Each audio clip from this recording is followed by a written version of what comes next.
Hi friends, ఈరోజు side jointing అనేది చూపిస్తాను. ఎక్కడ స్కిప్ చేయకుండా చూడండి. చూసాక మీకు నచ్చితే మాత్రం ఒక్క లైక్ ఇవ్వండి. మీ లైక్ అనేది నాకు చాలా బూస్టింగ్గా ఉంటుంది. ఇప్పుడైతే సైడ్ జాయింటింగ్, మనకి బ్లౌజ్ ఫిట్టింగ్ మొత్తం సైడ్ జాయింటింగ్లోనే వస్తుంది. సైడ్ జాయింటింగ్ ఫిట్టింగ్ కరెక్ట్గా వస్తేనే సైడ్ బ్లౌజ్ ఫిట్టింగ్ అనేది నీట్గా ఉంటుంది. ఫస్ట్ అయితే హ్యాండ్స్ని ఇలా మెజర్ చేసుకొని ఇలా పెట్టుకొని ఆది బ్లౌజ్ తీసుకోండి. ఆది బ్లౌజ్లో నుంచి హ్యాండ్ లూజ్ తీసుకోండి. హ్యాండ్ లూజ్ తీసుకొని తర్వాత ఆమ్ లూజు విత్ ఖర్చులు చూడండి, ఖర్చులతో సహా పట్టుకొని కిందది కూడా ఖర్చులతో సహా పట్టుకొని ఆమ్ లూజ్ ఎంత ఉందో అక్కడికి మార్క్ చేయాలి. లాస్ట్ కుట్టు ఎక్కడికుందో ఆమ్ లూజ్లో ఆది బ్లౌజ్లో అక్కడికి మార్క్ చేయండి. నెక్స్ట్ కింద చూడండి ఫ్రెండ్స్, కింద అయితే పర్టికులర్గా అందరూ అందాగా 2 ఇంచెస్ పెట్టేస్తారు, కానీ అలా కాదు. ఇలా చూడండి, బ్లౌజ్ మిడిల్ ఇక్కడ నేను మార్క్ చేశాను కదా, అది బ్లౌజ్ మిడిల్. ఇక్కడ ఆది బ్లౌజ్లో సైడ్ జాయింటింగ్ కుట్లు ఉన్నాయి కదా, అక్కడికి మధ్యలోకి ఇలా పట్టేసుకుంటే అది మిడిల్. ఇలా పెట్టేసుకొని ఇలా మార్క్ చేసేసుకోవాలి. మిడిల్ నుంచి ఇక్కడికి మార్క్ చేసేయాలి. నెక్స్ట్ వచ్చేసి ఇది ఉక్స్ పట్టియా కాజా పట్టియా ఒకసారి చెక్ చేసుకోండి. ఉక్స్ పట్టీకి నుంచి ఉక్స్ పట్టీకి పట్టుకోండి. ఇలా పట్టుకొని లాస్ట్ కుట్టు ఎక్కడికుందో అక్కడికి పెట్టేసేయండి. ఆది బ్లౌజ్లో లాస్ట్ కుట్టు ఎక్కడికుందో అక్కడికి పెట్టేసేసి మనం బ్యాక్ పార్ట్ మార్క్ చేసాం కదా, ఆ బ్యాక్ పార్ట్కి ఫ్రంట్ పార్ట్కి 2 కలుపుకుంటూ కుట్టేసేయాలి. ఇప్పుడైతే హ్యాండ్ లూజ్ దగ్గర నుంచి స్టిచ్చింగ్ అనేది మొదలెడుతున్నాను. స్టార్టింగ్ రఫ్ ఇచ్చేయండి. రఫ్ ఇచ్చేసేసి ఇలా కుట్టేసేయండి. ఇప్పుడు ఆమ్ రౌండ్ ఖర్చులు 2 కూడా ఒక దగ్గర ఉన్నాయా లేవో చూడండి. అప్పుడైతేనే మనకి ప్లస్ మార్క్ వస్తుంది. ఒకవేళ ప్లస్ మార్క్ రాకుండా ఇట్లా ఖర్చులు కరెక్ట్గా లేకపోతే కనుక కొంచెం అయితే హోల్డ్ చేసేసుకోవచ్చు, క్లాత్ ఏం కాదు. నెక్స్ట్ వచ్చేసేసి కింద లూజ్ కూడా ఇలా కుట్టేసేయండి. ఇలా చూడండి, 2 ఒక దగ్గర ఖర్చులు పెట్టేసేసి కిందగా మార్కింగ్ చేసుకున్నాం కదా, కిందది పైది 2 కలిపి ఒకటే మార్కింగ్ దగ్గరికి రావాలి. షేప్ బెల్ట్ ఖర్చు అనేది కింద మడత పడకుండా ఒకసారి ఇలా అనేసుకొని కుట్టేయండి. లాస్ట్ ఎండింగ్లో రఫ్ ఇచ్చేయండి. రఫ్ ఇచ్చేసి చూడండి ఎంత బాగా వచ్చిందో కుట్టు అనేది. మనకి కొంచెం ముడతగా వచ్చినట్టు అనిపించింది కదా పైన, లోపల చూస్తే మాత్రం ఏం ముడత లేదు. చూసారు కదా, ఆ లూజ్గా కుట్టిచ్చేసాను అనమాట. అంటే కొంచెం పెద్దగా అనిపించింది బ్యాక్ పార్ట్, కానీ లూజ్గా కుట్టేస్తే కరెక్ట్గా సెట్ అయిపోతుంది. ఇప్పుడు చూడండి, 2వ కుట్టు కూడా అలా 3 కుట్లు ఇచ్చేస్తే సరిపోతుందండి. 3 కన్నా ఎక్కువ కుట్లు ఇస్తే కనుక స్టిఫ్గా ఉండి ఉబ్బెత్తినట్టు అవుతుంది. అందుకే 3 స్టిచెస్ అయితే సరిపోతుంది. చూడండి, హ్యాండ్ లూజ్ నుంచి ఆమ్ లూజ్ నుంచి నడుం లూజ్కి ఇలాగా తిన్నగా కుట్టేసుకుంటూ వెళ్ళాలి. కుట్టేటప్పుడు షేప్ బెల్ట్ దగ్గర ఖర్చులు అనేవి పైకి వచ్చేలాగా చూసుకోండి. అంతేనండి సైడ్ జాయింటింగ్ అనేది. చూసారు కదా ఎంత ఈజీగా అయిపోయిందో. కొంచెం ఎక్స్ట్రా ఎగుడు ఉంటే కనుక ఇలా కట్ చేసేసుకుంటే సరిపోతుంది. ఇప్పుడు మనకి 1 సైడ్ సైడ్ జాయింటింగ్ అనేది అయిపోయింది. మీరు చూస్తున్నట్లయితే కుట్లు కూడా స్ట్రైట్గా తిన్నగా ఎంత మంచిగా వచ్చాయో కనపడుతుంది. ఇక్కడ చూడండి, ప్లస్ మార్క్ కూడా పర్ఫెక్ట్గా వచ్చేసింది. ఇలా చూడండి ఎంత బాగా వచ్చిందో. ఇలా ప్లస్ మార్క్ వస్తే కరెక్ట్గా సెట్ అయినట్టు అనుకుంటారు కదా. చూడండి ప్లస్ మార్క్ అనేది ఎంత బాగా వచ్చిందో సైడ్ జాయింటింగ్స్కి.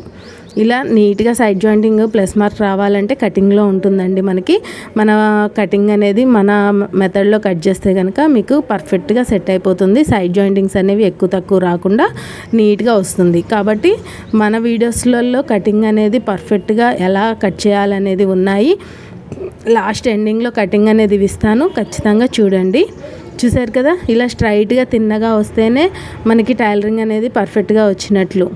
ఇప్పుడు చూడండి, 2వది కూడా చూపిస్తాను సేమ్ యాజ్ ఇట్ ఈస్గా. ఇలా హ్యాండ్ని ఇలా పట్టుకోండి. హ్యాండ్ దగ్గర నుంచి పట్టుకోండి, సమానంగా పట్టుకోవద్దు. షోల్డర్స్ జాయింట్ దగ్గర స్ట్రైట్గా పట్టుకోవాలి. ఎందుకంటే ఎక్కువ తక్కువ మనం కుడతాం కదా హ్యాండ్స్ ఖర్చులు వేసేటప్పుడు, అందుకని. ఫస్ట్ అయితే హ్యాండ్ లూజ్ చూసుకోండి. తర్వాత కుట్టిన బ్లౌజ్ నుంచే ఆమ్ రౌండ్ లూజు, మనకి ఆది బ్లౌజ్ ఒక్కర్లేదు, కుట్టిన బ్లౌజ్ నుంచే హ్యాండ్ లూజు ఆమ్ లూజు తీసుకోవచ్చు. ఇక్కడ వచ్చేసి ఆది బ్లౌజ్ తీసుకోండి. నడుం పట్టీకి అయితే అవసరం లేదు. సేమ్ యాజ్ ఇట్ ఈస్గా సగం నుంచి ఇట్లా ఖర్చు పెట్టేస్తే సరిపోతుంది.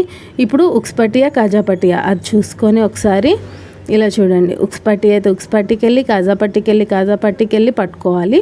ఇప్పుడైతే ఇది కాజా పట్టీ, ఇక్కడికి లాస్ట్ కుట్టు ఎక్కడికి వచ్చిందో అక్కడికి ఇలా మార్క్ చేసుకొని కింద మార్కింగ్ పైన మార్కింగ్ కలిసేలాగా పట్టుకొని ఇప్పుడు పైనుంచి కుట్టుకుంటూ రావాలి. హ్యాండ్ కుట్టు దగ్గర రఫ్ ఇచ్చేయండి. స్టార్టింగ్ ఎండింగ్ రఫ్ అనేది కంపల్సరీ. ఆర్మ్ లూజ్ దగ్గర ఒకసారి చూసుకోండి, 2 కుట్లు ఒక దగ్గర ఉన్నాయా లేవా అనేసి ఇలా పట్టుకొని చూసుకొని సమానంగా పట్టుకొని ఆర్మ్ లూజ్ ఖర్చు కూడా పైకి అనేయండి. పాదం దగ్గరికి వచ్చేసరికి ఖర్చు కిందికి వెళ్ళిపోతుంది, అప్పుడు మనకి డిస్టర్బ్ అవుతుంది. ఇలా ఖర్చు దగ్గర మాత్రం ఒకసారి నేను వీడియోలో చూపిస్తున్న విధంగా చూడండి, 2 సమానంగా ఉన్నాయా లేవా అలా పట్టుకొని కిందది కూడా ఖర్చులు పైకి అనాలి, కింద కూడా ఖర్చులు పైకి అనేసేసి పాదానికి ఇచ్చేసేసి ఇప్పుడు సూది దించి కిందికి మార్కింగ్ అనేది 2 కింద నడుము లూజు మార్కింగ్ అనేది సమానంగా పెట్టుకొని ఇలాగా కుట్టుకుంటూ వచ్చేయండి. షేప్ బెల్ట్ అనేది ఖర్చు పైకి ఉండాలి, కింద నడుము పట్టి కూడా పైకే పెట్టండి. ఫినిషింగ్ అనేది నీట్గా కంపల్సరీ కనిపించాలండి మనకి సైడ్ జాయింటింగ్స్లలో. అందుకని షేప్ బెల్ట్ ఖర్చులు కానీ ఆర్మ్ రౌండ్ లూజ్ ఖర్చులు కానీ పైకే ఇవ్వండి. ఒక్క దగ్గర ఒక పైకి ఇస్తే మొత్తం పైకే ఇవ్వాలి, మ్యాక్సిమం పైకే ఇచ్చేయండి, కిందికి బాగోదు, పైకే ఇచ్చేయండి, పాదంకి వెళ్ళి వచ్చేలాగా ఇవ్వండి. ఇప్పుడు మూడో కుట్టు కూడా ఇచ్చేస్తున్నాను చూడండి ఫ్రెండ్స్. ఆర్మ్ రౌండ్ లూజ్ దగ్గర కుట్టు అనేది నీట్గా వచ్చేయాలి. అప్పుడు ఖర్చులు అనేవి సమానంగా పట్టుకుంటేనే మనకి ప్లస్ మార్క్ అనేది వస్తుంది. చూసారు కదా, అంతేనండి, చాలా ఈజీగా సైడ్ జాయింటింగ్ అనేది చేసేయచ్చు.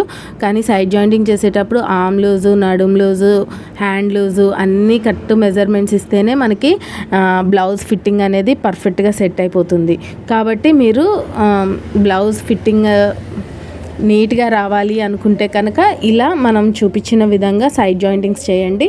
హ్యాండ్ లూజు, ఆర్మ్ లూజు అనేవి కరెక్ట్గా తీసుకోండి. ఇలాగా నేను చెప్పిన విధంగా తీసుకుంటే కనుక మీరు ఆది బ్లౌజ్ ఎలా ఇచ్చారో వాళ్ళు సేమ్ యాజ్ ఇట్ ఈజ్గా వాళ్ళకి డెలివరీ ఇచ్చేయచ్చు. కాబట్టి ఇలా కుట్టి చూడండి, మీకు కరెక్ట్గా వచ్చేస్తుంది, సక్సెస్ అనేది మీ దగ్గర ఉంటుంది. కాబట్టి మీకు కనుక ఈ వీడియో కనుక నచ్చుంటే కనుక ఖచ్చితంగా లైక్ ఇవ్వండి ఫ్రెండ్స్. మీ లైక్, మీ కామెంట్ నాకు చాలా బూస్టింగ్గా ఉంటుంది. నాకు డౌట్స్ అడుగుతుంటే చాలా హ్యాపీగా అనిపిస్తుంది. కాబట్టి మీరు కామెంట్ రూపంలో నన్ను డౌట్లు అడగండి, ఖచ్చితంగా నేను ఎక్స్ప్లెయిన్ చేస్తాను. ప్లస్ ఒకవేళ కామెంట్లో చెప్పలేకపోతే కనుక వీడియో తీసి మరీ పెడతాను. చూసారు కదా మనకి ఎంత ఫినిషింగ్ అనేది ఎంత నీట్గా వచ్చిందో. సో మీకు ఈ సైడ్ జాయింటింగ్ వీడియో కనుక నచ్చుంటే కనుక ఖచ్చితంగా ఒక లైక్ ఇవ్వండి. మీ రిలేటివ్స్లో ఎవరైనా టైలరింగ్ నేర్చుకున్నట్లయితే కనుక మన ఛానల్ని షేర్ చేయండి. Thank you.